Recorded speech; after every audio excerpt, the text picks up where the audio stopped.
শ্রীমদ্ভাগবত গীতা প্রথম অধ্যায় অর্জুন বিষাদযোগ শ্লোক ৩২, ৩৩,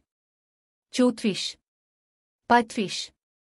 কিং নো রাজ্যেন গোবিন্দ কিং ভোগৈর্জীবিতেন বা যে সামর্থ্যে কাঙ্ক্ষিতং নো রাজ্যং ভোগা সুখানিচ তো ইমেহবস্থিতা যুদ্ধে প্রণাংস্তক্তা ধনানিচ আচার্যার পিতর পুত্রাস্তথৈব চ পিতামহা মাতুলা শ্বশুরা পৌত্রা শ্যালা সম্বন্ধিনস্তথা এতান্ন হস্তমিচ্ছামি ঘতহপি মধুসূদন অপিত্রৈলোক্যরাজ্যস্য হেত কিং নু মহীকৃতে নিহত্ত ধার্তরাষ্ট্রান্ন কাপ্রীতি স্যাজ্জনার্দন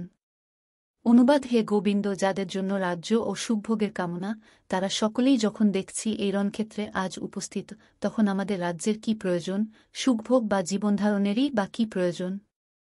হে মধুসূদন যখন আচার্য পিতৃব্য পুত্র পিতামহ মাতুল শ্বশুর পৌত্র শ্যালক ও আত্মীয় স্বজন সকলেই প্রাণ ও ধনাদির আশা পরিত্যাগ করে আমার সামনে যুদ্ধে উপস্থিত হয়েছেন তখন আমি তাদের হত্যা করতে চাইব কেন এমনকি তারা যদি আমাকে বোধ করেন হে জনার্দন এ জগতের কি কথা এমন কি ত্রিভুবনের বিনিময়েও আমি যুদ্ধ করতে প্রস্তুত নই ধৃতরাষ্ট্রের পুত্রদের হত্যা করে আমরা কি সন্তোষী বা লাভ করব